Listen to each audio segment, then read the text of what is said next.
Grand afternoon. This full moon, from the new moon to the full moon, whooped my ass. I was supposed to make this video like 3 days ago, but I was still fighting back a crippling bout of in the midst of sadness. Because I don't think you can have depression. I think you can enter depression the same way you can experience an upheaval. The same way you can experience going uphill, the same way you can experience a plateau. I think you can experience them. I think everything is an experience. While some experiences are much more uncomfortable than others, some of them can be thrilling.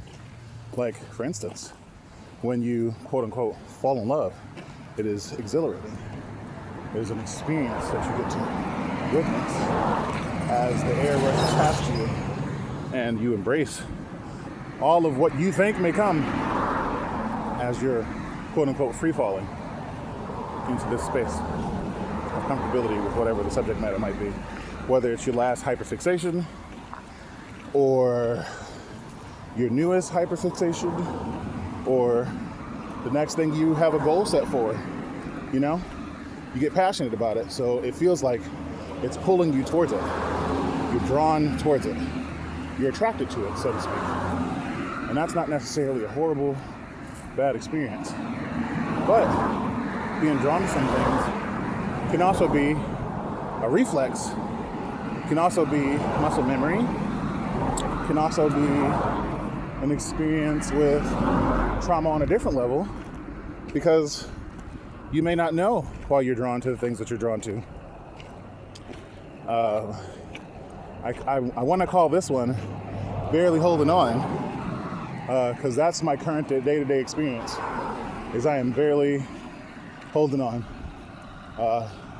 There are many things that are quite uncomfortable with my day-to-day experience, and it is subjective that more often than not, people think that this smile means that I am not having an unpleasurable experience. And this last several days, I've already had to let go of several people. I've always had to let go of several people as an uncomfortable or unpleasant experience.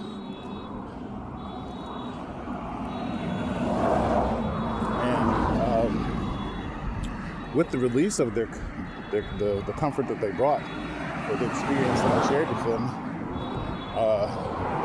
a great much has come up in me in understanding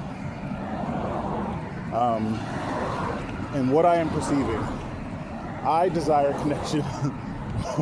I do. And I am attracted to those offering connection. I have been attracted to those who have offered connection. I haven't been having any physical engagements because I don't desire physical engagements exactly, but the same way that having dinner can inspire a desire for dessert is I'm not looking for dessert. I would like some French fries and possibly a wonderfully made vegan gluten-free cabbage wrap so that my stomach is not ailed while I am enjoying myself. If you're confused at why I'm breathing so hard, I'm walking uphill, but I also have about 50 or so pounds of food in my bag. And I'm saying 50 or so pounds because I'm thoroughly sure there's more than 50 pounds. But, you know, it's intense experience. We're only 4 minutes in and I already hit all the points.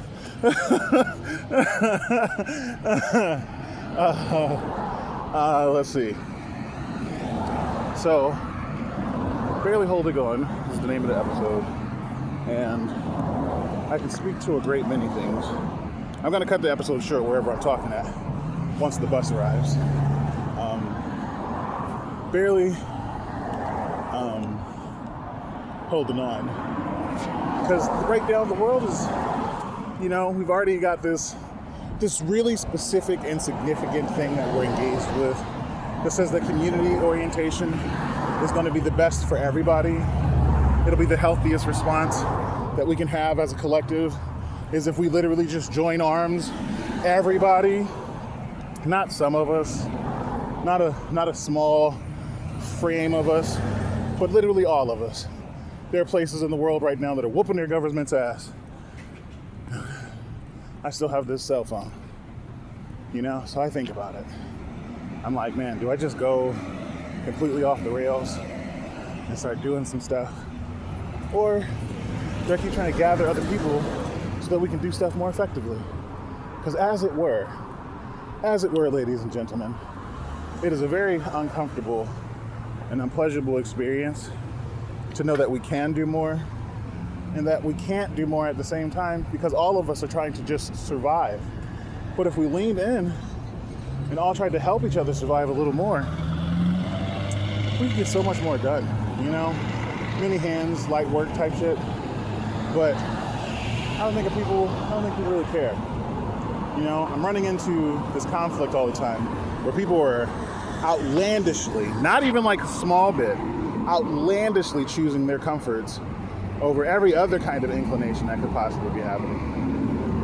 With progress, with resistance, with unifying, everyone seems to be very, very comfortable with the idea of their own comfort and not making any more steps or strides towards anything else.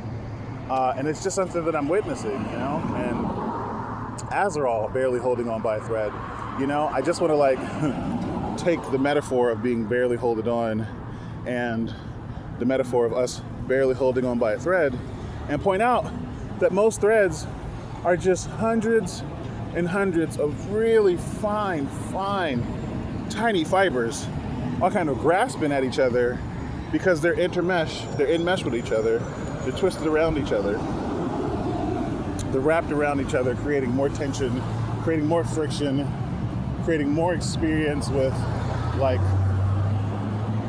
the bind that holds us. I don't know how far the bus is. The bus isn't that far.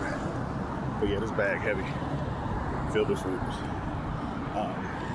So we just get to be in that space. We get to stay there if we want to.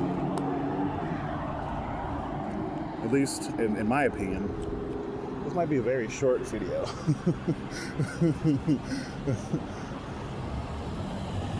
My therapist is gonna be like, what have you been up to? I'm gonna be like, well, since you went on vacation, decided to take a mental health break, I had to be alive without you. Which gave me another thing. I feel like I became dependent on therapy. I don't know if I like that. Coming from a background with people in my family that have addictive personalities,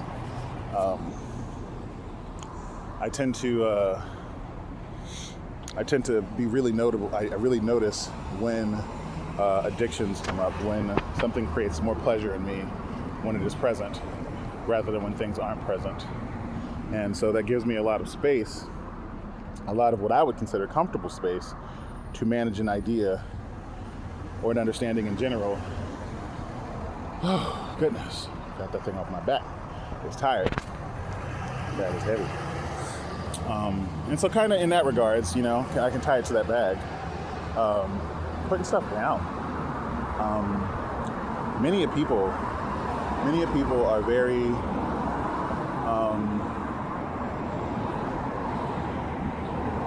we're tired. And we refuse to put down the weight that we're carrying. We're tired, and we refuse to put down the weight that we're carrying. We're tired, and we refuse to put down the weight that we're carrying, because if we put down the weight, if the pillars all fall, then we collapse as a society. And I think we may need to collapse as a society. I don't think enough middle-class people understand the difficulties, 999, of the experience that we're having. And I don't like suffering. I don't enjoy it. I don't enjoy watching others suffer at all. all that really unkind information about wishing people's death and wishing the death of anybody in particular is pretty intense. And so I have had those experiences. Again, I'm a retired crash out. I survived. I didn't kill myself, and I will not speak to if I've killed anybody else or not. But I am a retired crash out, so I don't do that as much anymore. I do my best not to put myself in those situations, and I'm really sensitive to other crash outs. I'm really sensitive to agitation. I'm really sensitive to aggravation. I'm really sensitive to what that looks like when it's displayed on other humans, because we don't really talk about it. We just kind of like, the stoicism has been passed on, and it's such an uncomfortable experience to witness stoicism, and for people to just be like, oh man, get over it. Don't worry about it. Don't sweat the small things. Don't contemplate whether this thing is comfortable or not. You should just be able to do that thing. And if you can do that thing, by doing that thing, you can have much more comfort in your own particular and personal situation with how you engage. And I just feel like everything about this whole experience is uncomfortable. Jesus. Everything about this experience is uncomfortable. When it comes to what we're attempting to build, what we're attempting to establish, what we would like to build, what we would like to establish, but what currently is active, what we're currently engaged with, seems to lack substance, I don't know if that's because, like, in general, substance is something that we don't recognize anymore from our day-to-day aspirations, or if that is something that we no longer know how to participate with consistently. Being consistent is something I struggle with, whether that's the ADHD, whether that's CPTSD, whether that's undisciplined actions in my own life. Again, I don't discredit any particular engagement that I have with my experience. I acknowledge what I'm really good at, and I lean into what I'm really good at, which is why I make these talks, because I am fabulous at talking to myself. I'm fabulous at holding space for myself. And I do my best to hold space for others. Like, I don't want to have nice guy syndrome. I also don't want to have asshole syndrome. I also don't want to have, what's the one where savior complex? I'm not trying to like fix everybody or anything all at the same time. What I do want to do though, what I really do want to do is establish some sense of community for like the entirety of us, I feel like that would be best as a general term, as a general engagement, if there was some established community where we weren't so reliant on the government in its totality. And I am a food stamp user. I am a welfare, healthcare user. I grew up with food stamps and then avoided them for years and was starving while I was homeless, and that's how I learned you could eat grass. So there was some benefit there. But I am definitely an occupier of that space now. I get assistance right now with like bus passes from a government-assisted program. So I'm not saying that we shouldn't have assisted programs. I'm saying that the system should, and I'm using should with a lot of quotes because I dislike having to force a thing. But I feel like the system should not need this many patches. We were talking about a video game and the system had this many patches. We tend to not release that game, You can't just release a game with a whole bunch of assholes, with a whole bunch of patches on it, and it doesn't work effectively. If your tires have a bunch of patches, you can no longer drive as fast as you were driving previously. If you have a cord that has a whole bunch of patches, you can no longer do as much with that cord energetically as you were doing before. It's kind of like a relationship, It's kind of like a relationship.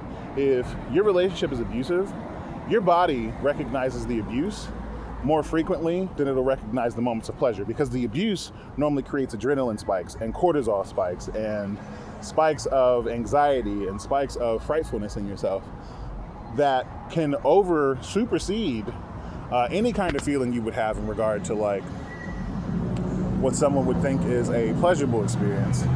And so the government has a bunch of these patches that they designed and created, and we still sit in it, We're sitting in dirty bathwater that someone has rinsed manure off in, and rinsed off other types of fecal matter, and we're just kind of sitting in it. We don't think that we can. The leading monopoly in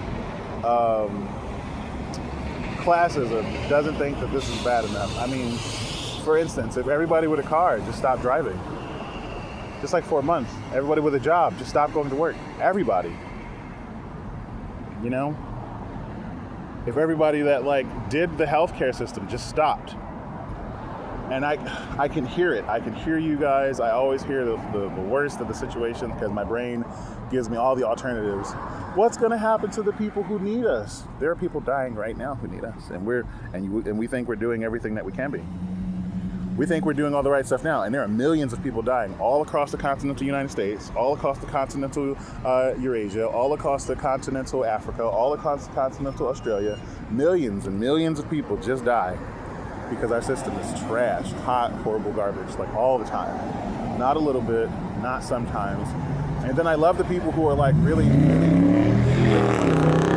what are we gonna do? What system do we implement now? A better one, a more compassionate one, a more thoughtful one based on the needs of the individual. Will it be difficult to establish? Absolutely. Learning any new language is difficult to establish. Will it be difficult to maintain? Absolutely. Maintaining any particular set of 888, any particular set of new skill development requires determination and dedication to it. The practice has to be consistent. Will there be failures? Absolutely. We're gonna lose people. We're losing people now. So I don't like that argument. I don't like when it says like everybody's gonna be put at risk, because it's a cop out. It's a cop out. When it costs you $1,500 to go to the hospital in an EMT, who is that helping if you come from an impoverished background? That means that every poor person is one ambulance ride away from homelessness. That's one ambulance ride costs 3 months of a car payment for a car that you barely get to use because you barely have gas money. You know, systems like this aren't necessarily what I would perceive as healthy or wonderful, or I would want this to maintain. This isn't something that I could see as a thing. Appreciate the cut. Yeah, I like your nose ring. Much obliged. Have a good day. Be safe. Facts. So like just having this situation be what we want it to be, we could do so much more consistently, but we don't. We don't do anything as of right now because it's comfortable to have our individual cars. It's comfortable to have our individual experiences with comfort. It's comfortable to have, what was I saying, avocado toast. It's comfortable to have guavas and papaya and coffee. It's comfortable to have electricity. It's comfortable to have the internet. It's comfortable. It's comfortable to take flights around the world when you want to escape your life that you're currently having. It's comfortable. It's comfortable to have makeup. Let's talk about, all the shit. And as long as we're not willing to let go of the trivial, not positive things, it's comfortable to have shampoo. It's comfortable to have conditioner. It's comfortable to have Dawn soap. We know the plants that make soap. We know the plants that'll make suds. We know all the things that we can do as far as an engagement. But we never seem to want to let those things go because it's more comfortable right now because we've forgotten. We've forgotten how to be a part of nature. We've forgotten that we are a part of nature. And we're barely holding on to life as is. It will take little to nothing to topple all of it. It takes little to nothing. You know how many times the U.S. America regime has toppled a country with food? Just really having a terrible engagement with food. We have done lots of things in its entirety to smash systems that needed food, that needed people to come. be alive. We are so close to a collapse in America right now, so close to a full-on collapse in Europe, so close to a full-on collapse in the quote-unquote first world countries. We're so close to collapses right now that we're so close to collapses that we could avoid. That's the problem, is we're so close. It's like, you know your shoestring is untied, you know how to tie your shoestring, and yet you're okay with walking with both of your shoestrings tied to each other. Perfectly fine. You know, you don't have to take that large of a stride. You're not running, so you don't really have to pick your feet up. You're just dragging them, you know, shoes leaning to one side. You're just fine with the experience that you're having. And it doesn't bother you that there are others that don't have shoes. It doesn't bother you that there are others that are walking on glass. It doesn't bother you that there are others that have this deficit, and it doesn't bother us. It doesn't bother us in general. Because the more work we do towards advocacy always seems like a game for funding. Every single time. No offense to the people who are doing mad work. People are doing mad work right now, and I'm talking like crazy work. You know, there are so many people putting their life on the line, putting their name on the line, putting their face up in the world to say, like, I would really like to be doing more for everybody. You know, this is my gift. My gift is talking. And if someone puts me in front of someone else, I'll talk more in front of someone else. But as of right now, I talk online. And I say if someone puts me, because this has to be in demand. And no one is currently interested in a large black man with a nose ring that makes them uncomfortable sometimes. Hi. Do you know what you look like? I do, a doorknob. A door knocker. I appreciate you. I'm glad that you were able to say hello. Listen, thanks for the visit. You stopped by, didn't you? Oh, everyone. Exactly. Yes. That's what the whole purpose is, to create connection. Thank you for making me smile. Thank you for smiling today. I appreciate you being alive so that you could do so. Don't you just love my loudness? What's that? I'm loud. Oh, me too. I was just saying I appreciate you being alive. Oh, Yes, I'm grateful that you're alive so that you could be smiling. not loud. No, not loud. I'm loud. I'm being loud. No, I didn't call you loud, love. I mean, how dare I? No, I apologize for the confusion. No, I said thank you for being alive. I'm so grateful that you're alive. Thank you. Thank you. I'm grateful that you are so alive and creative us to look the way you do. I appreciate you. Thank you so much. Thank you for your acknowledgement. I will. Thank you. Have a good day. Be safe.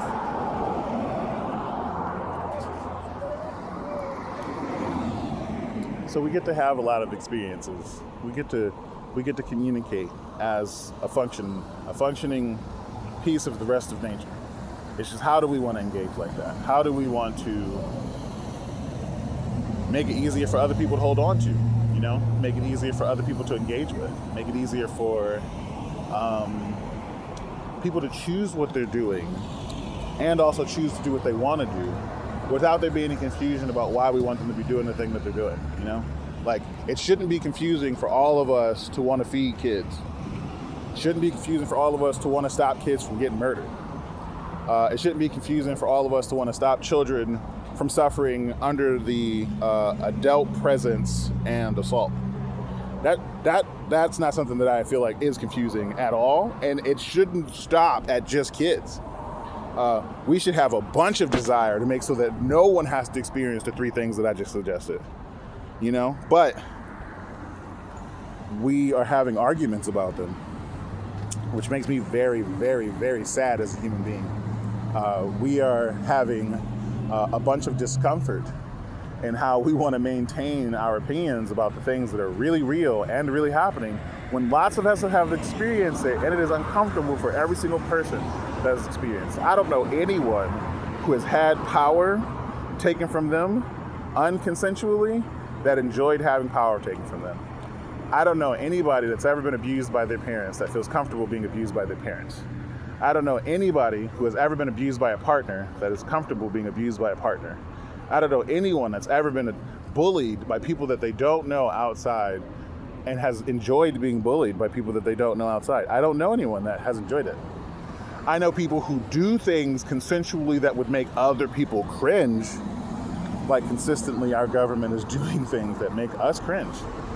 Our government does things on a day-to-day basis that says it does not care for our well-being in the slightest. And I feel like that's trickling down, or it has trickled down, or it consistently is trickling down from the government to the upper white class, middle class, because this is classism we're talking about, and oligarchy. We're talking about how those frameworks and those juxtapositions kind of like shape the world that we live in. And it's terrifying. It's terrifying, you know? I didn't come on here to be morose today. I didn't come on here to like instill fear, no fear mongering. It's just objectively what is happening. And people, why do I have this platform? Why is this information going on YouTube? Why is this information going on Spotify? Why do these things still exist when these people are funding the destruction of the world? Here, why are you using them? Because somebody has to hear it. Somebody has to say it. I don't advertise these things. I don't market myself, I should say that rather, because I put them into public space so that people can see them. I don't know what my life is going to look like. I have no desire to kill or harm myself, by the way. Let's just clear that up right now. I have no desire to kill or harm myself. Those experiences may be something that I've experienced prior to this point in time. And my desire to die doesn't come from the absence of wanting to be alive. My desire to die comes from ego, the absence of wanting to do this construct, the absence of needing to profess into the world that there is harm being done to billions of people, and that harm being done is uncomfortable for me to witness comfortably. I'm uncomfortable. I took a break from Instagram for like a week and a half. Like I said earlier in the video, I stopped having sex with other people just because the energetic exchanges right now in the world are so harmful. They're so horrid. What people are giving to each other. People are not offering love and kindness and compassion to each other, or grace. More consistently than not, people have been offloading the weight that they carry with themselves. You know? I've been standing at this corner for like 20 minutes, essentially. And I don't think any of these people have stopped to offer these three elderly people that I'm sitting beside a ride.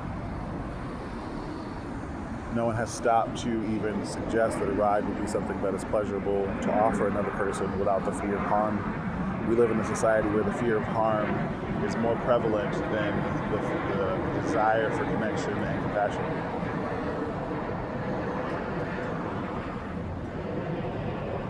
And that's scary. It's scary. So yeah, I am here, and I want to speak to us being here, and I want to speak to you being here, and I want to speak to the fact that you can hear me, and the fact that you can see me, 7777. The fact that you can still process the information in the way that you can process it, because there are a lot of us that know English, because we forced that down everybody's throat via colonialism. But the fact that you can interpret the thing that I'm saying and still have the right mind of process, that's a delight. That's That's wonderful. And I don't think we really hold space to the fact that you are still holding on. You are still here. You are still present. You are still alive. 888. You are still engaged with the experience that says that you haven't given up. So many people committed suicide so far this year, and they continue to do so. Not the reported numbers. In general, there are people who die inside as well as outside so consistently. That was your time, bud. You missed it. You can take it right after this one, but it's going to be kind of funky. We have so many capabilities. So much is possible. So much is possible. So much is doable. And we're here, and we're present, and we're engaged with a lot of that stuff. But barely. barely. You know, we're fighting just to smile. We're fighting just to participate with life. We're fighting to hold on to the constructs that other people say is, you know, the rest of their world.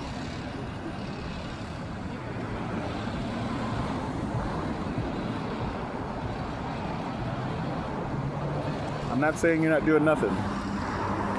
I'm saying we're doing the bare minimum. And we could be really making some noises. And we could really be doing something strong together if we wanted to. If we as a collective. So if I die, you know, just remember my videos are nice sometimes. The sound of my voice is pleasant. My laugh.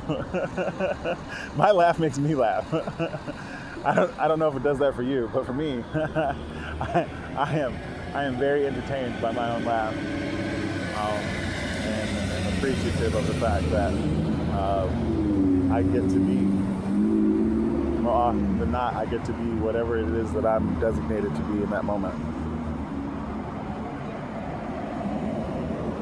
So, with that, I think I'm going to conclude this episode because, again, I'm just talking for now. I used to try to make them an hour, so I guess there was hella filler. This is barely doing stuff now with words. I don't remember the episode. Barely holding on.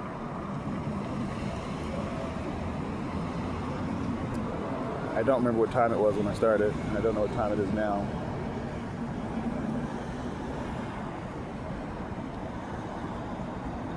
I'm glad you're alive if you can hear this.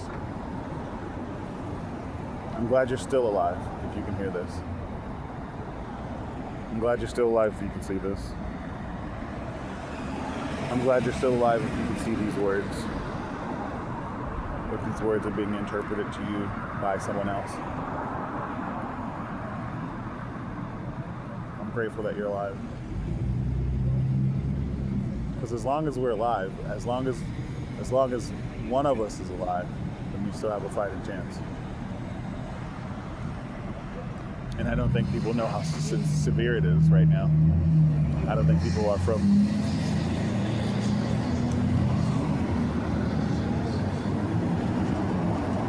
All is well. Always, always. Even if I don't enjoy it. It is what it is. And it will continue to be so until someone says otherwise.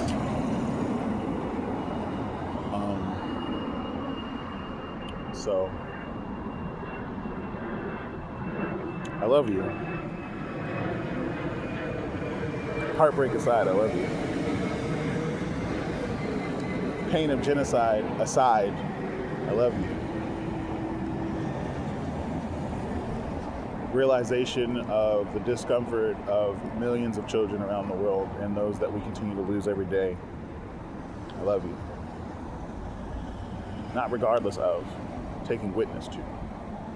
Taking witness to the fact that love still exists even in the midst of all this. Hope is still thriving and alive in the midst of this.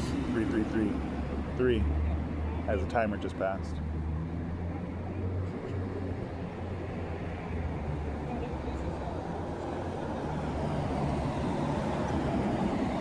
Yeah,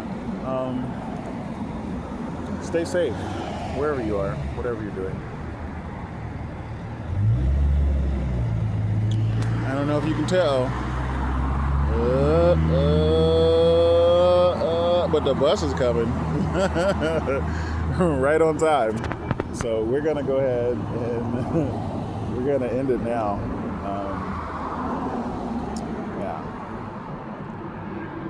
I'm gonna point at this giant fork.